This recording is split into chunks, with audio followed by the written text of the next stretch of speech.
आज पात्र सम्मेलन में उपस्थित रही और सहयोग रखिंट आम मामी माँ अनुपमा माँ रतिमा और अन्य माँ मैंने समस्त ओहल माँ मैंने सर्वप्रथम और पाखे प्रार्थना करे से माने एमती सहयोग हाथ बढ़ाता आरिवार से सुख शांति आनंद निरज जीवन यापन करतु परिवेश समस्त सहयोग ठाकुर काम लीपि काम सहयोग कर आगे आगे दिखाती बहुत सुंदर लगुला माँ मान आलोचना आज मत टे भल लगे जे मातृशरणी कम संख्यार हेले भी टे भल लगुला कहीं भजन कोरस गुड़िक सुंदर भाव आज बहुत भल हो गोटे कथा होती जहाँ हो डिसिप्लिन सब बड़ा जिन टाइम हूँ बड़ा जिन जो कथा विदुमा कहले सी बहुत वयोज्येष्ठ ठाकुर धरवा भल पाइबा और लगी रहा शिखा दरकार घरे जमी देखुचे घर मालिक को केते गुरुत्व देवा दरकार स्कूल टीचर मान पिला जी रिगार्ड्स करते हेडमिस्ट्रेस हेडमास्टर मान अधिका रिगार्ड्स करते अधिका मानती टीचर तो असुविधा भल कहीपर हेडमिस्ट्रेसन कहीपर ना पहुँची पारे ना किंतु जिते बड़े हेडमिस्टर पाक पहुँची जाते पे भय कर जाते आम घर गोटे मालिक प्रथम सकाल उठिले आम कहे कौन ओम ब्रह्म परम ब्रह्म कुलमालिक राधास्वामी दयाल चरण में प्रणाम प्रणाम प्रथम कर कूलर मालिक हिसाब से रखिकी सतनिका पाठ करके इष्टवृत्ति निवेदन कर कूलर मालिक बोली सकाल आम स्वीकार कले कूलर मालिक हिसाब से कहवा दरकार ये जो जिन आज डेरी हो सबुथर भी आम एम डेरी हो समस्त अनुरोध करी जमी न हुए स्वीकार करवा कारण यहाँ आमर ही भल जिते आम ठाकुर पाखे कौन गोटे प्रोग्राम हुए लिफलेट हुए जो टाइमटा रखा जाए देखिए दादा मैंने बहुत कॉन्शियस रहती से ही टाइम है सब भूली जाते बस कहीं कारण से समय ठाकुर निजे आसी आस्थान बसी जाते जोटी था जोटी था ना कहीं तार गोटे भाई अनुरोध करते ठाकुर मो सत्संग को आसवे नाटक मंडप ठाकुर बस आलाप आलोचना कर बहुत थर शुणी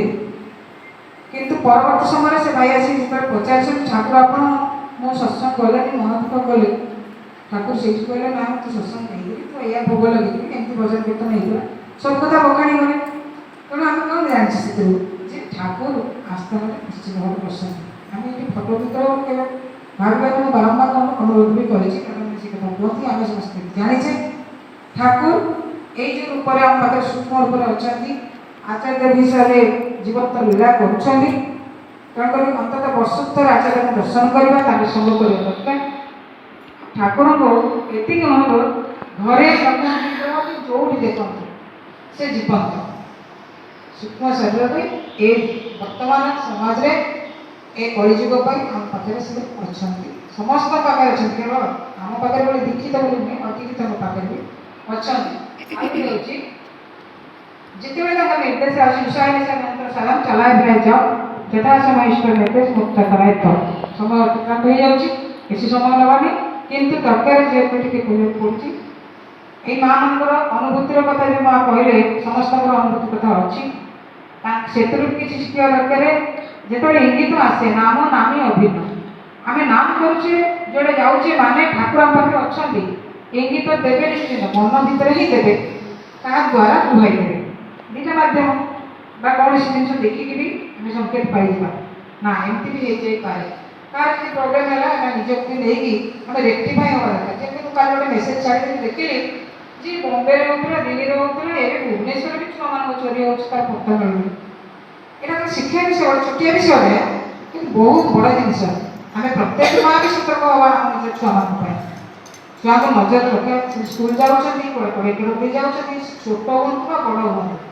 छुआ तो छुआ सब नजर रखा यहाँ शिखा दरकार तेणु परिवेश आम निजपाई आम ठाकुर मठा करके चलुचे नाम करुचे अच्छा कौन ना कौन इंगित से निश्चित भाव में दौरान ये गोटे जिन विदिशा माँ कथा मुझे शिखिली आउ माँ कथा सिनसीयरिटी कथा शिखिले ଆଉ ସବୁଠୁ ବଡ଼ ଜିନିଷ ହେଉଛି ଯେଉଁ ଇଷ୍ଟ ନିର୍ଦ୍ଦେଶ ଆଚାର୍ଯ୍ୟଙ୍କର ବର୍ତ୍ତମାନ ନିର୍ଦ୍ଦେଶ ଏଇଟା ଆଚାର୍ଯ୍ୟଙ୍କର କେବଳ ନିର୍ଦ୍ଦେଶ ନୁହଁ, ଆମର ପ୍ରାଣବଲ୍ଲଭ ଶ୍ରୀ ଠାକୁରଙ୍କର ବି ନିର୍ଦ୍ଦେଶ। ସେ କହିଦେଇ ଯାଇଛନ୍ତି ଉଷାଇ ନିଶାଇ ମନ୍ତ୍ର ସାରା ଚଲାଏ ପ୍ରାୟ ଯଥା ସମୟ ଇଷ୍ଟ ନିର୍ଦ୍ଦେଶ ମୁକ୍ତ ତ। ତେଣୁ ବର୍ତ୍ତମାନ ଆମେ ତ ଉଷାଇ ନିଶାଇ ଯାହା କରୁଛେ ଏ ସମୟ ପାଇଁ ଯାହା ନିର୍ଦ୍ଦେଶ ଅଛି ଯେ କେବଳ ଦୀପିକା ଠାକୁରଙ୍କର ଯଦି ଆମେ ନିକଟବର୍ତ୍ତୀ ହେବାକୁ ଚାହୁଁ ବା ସେ ଆମ ପାଖାପାଖି ରହନ୍ତି କେବଳ ଗୋଟିଏ ହେଉଛି ଦୀପିକା। ଏ ଦୀପିକାକୁ କରିବା ପାଇଁ ଆଗକୁ ମୁଁ ସେଇଥିପାଇଁ ଏ ମାନସ ସମ୍ମିଳନୀର ଆଲୋଚନାଟା ଆମେ କରୁଛେ। କିଛି ମା ଆସିବେ ବସିବା, 20 ଜଣ 25 ଜଣ ଭିତରୁ ଜଣେ 2 ଜଣ ତ ନିହାତି ବାହାରିବା ଦରକାର। ପ୍ରତ୍ୟେକ ବାହାରିବା, ପ୍ରତ୍ୟେକ ଘର ଘର ବୁଲିବା, ପାଖ ପଡ଼ୋଶୀ ଯାଆନ୍ତୁ, କହୁନି ଏକାଠି ହେଇକି ଆସି ବସନ୍ତୁ, ଏକାଠି ହେଇକି ଚାଲନ୍ତୁ। ଯଦି ହେଇପାରିଲା ବଡ଼ କଥା, ନଚେତ୍ ନିଜ ନିଜ ଘର ପାଖର ପାଖ ପଡ଼ୋଶୀ ଦେଖିତ ହୁଅନ୍ତୁ, ଅଦେଖିତ ହୁଅନ୍ତୁ, ତାଙ୍କ ଘରକୁ ଯାଇ ଭଗବାନଙ୍କୁ ବୁଝି ଆମେ ଠାକୁରଙ୍କର ଗୁଣଗାନ କରିବା, ଏହାଦ୍ୱାରା ଆମର ହିଁ ମଙ୍ଗଳ ହେବ। ମୁଁ ଆଜି ସକାଳୁ ଆମର 5 ଜଣ କହୁଥିଲି 31 ତାରିଖ ରିଟାୟାର୍ଡ ହେଇଗଲା ପରେ ପୁରା ଫ୍ରି ହେଇଗଲା। କାମ ଦାମ ଜଞ୍ଜାଳରୁ ଯେଉଁ 10ରୁ 4 ଦୌଡ଼ିକି ଯାଉଥିଲା ସ୍କୁଲ, ସେଇ ସମୟ ଭିତରୁ ଘଣ୍ଟାରେ ନିଜେ ନିଜ ପାଇଁ ଦେବା, ଠାକୁରଙ୍କ କାମରେ ସମୟ ଦେବା, ତାହେଲେ ସୁଖରେ ଆଉ ପରବର୍ତ୍ତୀ ସମୟଟା ଆମେ ସୁଖରେ ଜୀବନଯାପନ କରିପାରିବା। ଆଉ ଯେତେବେଳେ ଠାକୁର ରହିବେ ଆମ କଥା ଆମକୁ ଆଉ ଚିନ୍ତା କରିବାକୁ ପଡ଼ିବ। ତାକୁ ଭାବୁଛୁ ତୁ କରିବୁ କିସ, ଭାବିବାକୁ ତୁ କିଏ ଭାବୁଛନ୍ତି ଭାବୁ ଦେଖେ ସମାଧାନ ରାସ୍ତା ଦେବେ ସେ। ତେଣୁ ଆମ ଯେତେବେଳେ ସେ ପାଖାପାଖି ଅଛନ୍ତି ଆମକୁ ଆମେ ଆମ କଥା ଭାବିବା ଆବଶ୍ୟକ କି ନାହିଁ, ଆମ କଥା ସେ ଭାବୁଛନ୍ତି। ତେଣୁ ନକରେ ଯେ ପାତେ ଚାହେଁ ଦୁଃଖ ତାର ପଛରେ ଆମେ କରିବାନି ପାଇବାନି। ଆମେ ଯଦି ଦୀପି କାମ କରିବା ତାହେଲେ ଆମେ ସୁଖରେ ରହିବା। ଏଇଟା ହେଉଛି ଆଚାର୍ଯ୍ୟଙ୍କର ନିର୍ଦ୍ଦେଶ। ଏଇ ଜଗତସିଂହପୁର ପାଇଁ ଆମର ଏତେ ମହା ଅଛି, ଆମକୁ ଲାଜ ଲାଗିବା କଥା। ଏ ଭାଇମାନେ ତ କରୁଛନ୍ତି, ସତ୍ସଙ୍ଗ କରୁଛନ୍ତି, ଉତ୍ସବ କରୁଛନ୍ତି, ସଂଗଠନ କାମରେ ସହଯୋଗ କରୁଛନ୍ତି। ଆମେ ମା ମାନେ ଆସୁଛେ, ଭାଇମାନଙ୍କ ଗାଡ଼ି ପଛେ ପଟେ ବସୁଛେ, ଭଜନ କୀର୍ତ୍ତନ ଟିକେ ଶୁଣି ଦେଉଛେ, ଖାଇ ପିଇକି ଘରେ ଯାଇକି ରହୁଛେ। ଆ ଛଡ଼ା ଆଉ କିଏ ଦୀପିକାଙ୍କୁ ବାହାରୁଛନ୍ତି ମୋ ନଜରରେ ଆବଶ୍ୟକ ନାହିଁ କି କେଉଁଠି କରୁଥିବେ। ତାପରେ ବି ଆମେ ଚିନ୍ତା କରିବା ଦରକାର, ମୁଁ ଗୋଟେ ସୋଲ୍, ଏ ସୋଲ୍ଟା ଚାଲିଗଲା ପରେ ସେ ଆଉ ଗୋଟେ ଜନ୍ମ ପାଇବ। ଏଠି ଯେଉଁ ପୁଅ ଝିଅ ସ୍ୱାମୀ ଯେଉଁ ସମ୍ପର୍କଟା ଅଛି, ଯାହା ପାଇଁ ମୁଁ ଯେଉଁ 50 60 70 ବର୍ଷ ବଞ୍ଚିକି ଯେଉଁ ବାନ୍ଧି ତାଙ୍କ ପାଇଁ କର୍ମଟା କରୁଛି, ପରବର୍ତ୍ତୀ ସମୟରେ ସେମାନେ ମୋ ସାଙ୍ଗରେ ଯିବେନି। ଯଦି ଯିବ କିଏ ନା କେବଳ ଠାକୁର ଯିବେ, ଆଉ ତାଙ୍କ ମାଫିକ ମନ ମାଫିକ ଯଦି କର୍ମ କିଛି କରିଥିବା ତାହା ହିଁ ଯିବ, ଆଉ ଦାନ ଯଦି କିଛି କରିଥିବା ଯିବ। ଏଇ ଦାନ ଜିନିଷ ମୁଁ ଗୋଟେ କଥା କହିବି ଯେ ଭିକାରୀମାନଙ୍କୁ ଆମେ ଦାନ କରୁଛେ, ଭିକାରୀମାନେ ଆସିଲେ ଆମେ ଦାନ କରୁଛେ। ଯଦି 100 ଭିକାରୀ ଦାନ କରିବାର ଦରକାର ଆବଶ୍ୟକତା ପଡ଼େ, ଆମେ ସେଟା ନ କଲେ ବି ଆମର କିଛି କ୍ଷତି ହେବନି, କିନ୍ତୁ ଇଷ୍ଟବୃତ୍ତି ନହେଲେ କ୍ଷତି ହେବ। କାରଣ ଇଷ୍ଟବୃତ୍ତିରେ ସବୁ ଦାନ ପୁଣ୍ୟ ମିଳିଯାଏ, 5 ପ୍ରକାର ଦାନ ପୁଣ୍ୟ ଆମର ପୂର୍ଣ୍ଣ ହୁଏ। ତେଣୁକରି ଆମକୁ ଅନ୍ତତଃ ପକ୍ଷେ ନିହାତି ପକ୍ଷରେ ଇଷ୍ଟବୃତ୍ତିଟି ଘଣ୍ଟାଏ ଘଣ୍ଟାଏ କରିବା। ମୁଁ ଯେଉଁ କଥାଟା କହିବାକୁ ଯାଉଥିଲି, ଆଜି ଗୋଟେ ବଡ଼ ମେସେଜ ଖୁସି ଖବରଟେ ପାଇଲି ଯେ ଶୁକ୍ରବାର ଦିନ ଭାଇମାନେ ଡିସିସନ୍ ନେଇଛନ୍ତି, ଏଇଠି ଏ ଯେଉଁ ସାଉଣ୍ଡ ଲାଗୁଛି ମାତୃ ସମ୍ମିଳନୀ ପାଇଁ ଆଉ ସାପ୍ତାହିକ ସତ୍ସଙ୍ଗ ପାଇଁ ଗୋଟେ ସାଉଣ୍ଡ ସେଟ୍ କିଣା ହେବ, ବେଶୀ ପଇସା ଲାଗୁନି। ଖୁସି ଲାଗିଲା, ଯାହା ଭାଇମାନେ ଡିସିସନ୍ଟା ନେଇଛନ୍ତି। ମୋର ମତ ବା ମୁଁ ମାଆମାନଙ୍କୁ ଅନୁରୋଧ କରୁଛି, ଏଇ ଯେଉଁ ପୁଣ୍ୟ କାମରେ ଅନ୍ତତଃ ଆମେ ସେ ସୁଯୋଗଟାକୁ ଦେବା।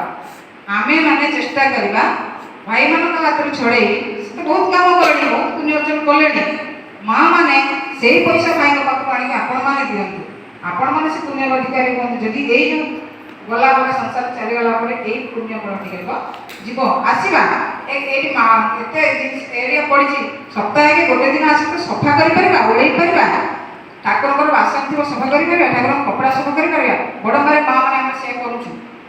ପ୍ରଥମେ ମା' ମାନେ ରିଲେକ୍ଟର ହେଉଥିଲେ, 2-3 ଜଣ ଆସୁଥିଲେ, ଟଙ୍କା 10ଟି 20ଟି 50ଟି ଦେବା ପାଇଁ କଷ୍ଟ ହେଉଥିଲା। ବର୍ତ୍ତମାନ 1000 ସଂଖ୍ୟା ଦେଉଛନ୍ତି। ଗୋଟେ କନଷ୍ଟ୍ରକ୍ସନ କାମ ହେଲା, ଭାଇମାନେ ଏମିତି ବସିଥିଲୁ 4 ଜଣ 5 ଜଣ ମା' ନୂଆ ଘରଟେ, ରାସ୍ତାରେ ବାରମ୍ବାର ବସୁ, ଗରମ ହେଉଛି, 4-5 ଜଣ ମା'ଙ୍କ ଭିତରେ କଥା ହେଲୁ, ଏଠି ଗୋଟେ ଫ୍ୟାନ୍ଟି ଲଗେଇଦେବାନି ଆମେ, କେତେ ପଇସା ଲାଗିବ? ତା ଭିତରେ 2-4 ଜଣ ବାହାରି ପଡ଼ିଲେ, 1300 ଟଙ୍କା ଲାଗିଲା, ଗୋଟେ ଲଗେଇଦେଲେ। ଗତ ବର୍ଷ ଆଉ ଗୋଟେ କାମଟେ ହେଲା ପରେ ଭାଇମାନେ କହିଲେ ଥକା ହେଇଗଲୁଣୁ, ମା' ମାନେ ଟିକେ ହାତ ବଢ଼େଇବନି? କହିଲେ ହଁ ବଢ଼େଇବୁ। ସବୁ ମା' ମାନଙ୍କୁ ସେଠୁ ମେସେଜ ଦେଲି।